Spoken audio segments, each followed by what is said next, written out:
I lived a proper life, hanging out with friends, going to school, but it all changed one night. Since then, my life has never been the same. My friends and I were messing around with an Ouija board. We had lit candles all around the room and sat in a circle around the board. We usually did it to try and scare each other. It was a popular joke. The seven of us looked at each other and grinned. This should be fun. But something was different that night. Deep down, we were scared. It was raining heavily outside. We jumped every time thunder boomed over us. As if to confirm our fears, the board, the board worked really well that day. Too well. It gave answers that seemed historically accurate for our town, and strangely enough, it misspelled the same word every single time. This spirit claimed that it was a 10-year-old boy who had died in the property in the early 1800s.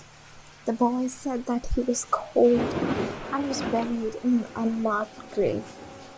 We were freaked out, but skeptical, assuming that one of us was trying to scare the rest. Finally, my friend asked if the spirit could do something to prove that he was there with us.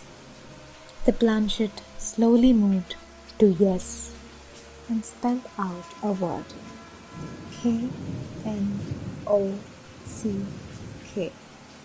Knock. Knock. And then everything went still. Everything stopped moving, even the wind outside. And then the knock. We all jumped and scampered, staring at each other in terror. I stood up, shaking, and walked to the door. I could hear our breaths against the night. Gripping the cold handle, I opened the door. There was no one. Only the grey rain fell down in sheets. All of my friends stood up and grabbed their coats. No one wanted to do anything with that board again, and I understood. They all hurried out of my house and we quietly said goodnight to each other. That night, I woke up in cold sweat to the darkest of dreams. It was all bizarre. I heard giggling all around my house. The windows banged restlessly. My sleep was awful and I woke up with a headache. In the morning, I heard a thud against the door. The maid usually comes early on Sundays and, assuming it to be her, I said, "Come in." I heard the door open, hinges creaking. I went down to check on her, and my heart started to pound. As I walked around the house searching, I saw no one. There was no maid. There was no one in the house.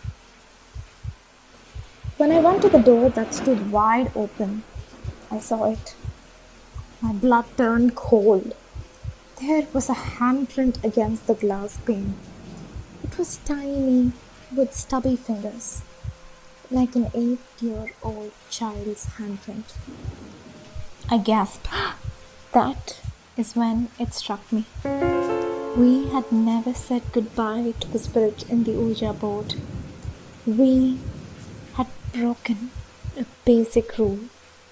If you don't say goodbye, you are setting free a spirit.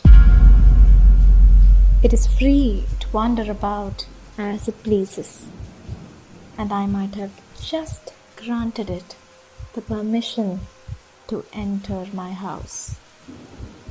As if to confirm my fears, footsteps, little ones, wet from the rain outside, appeared against the wooden floor, walking patiently from the door into the house. My life has never been the same.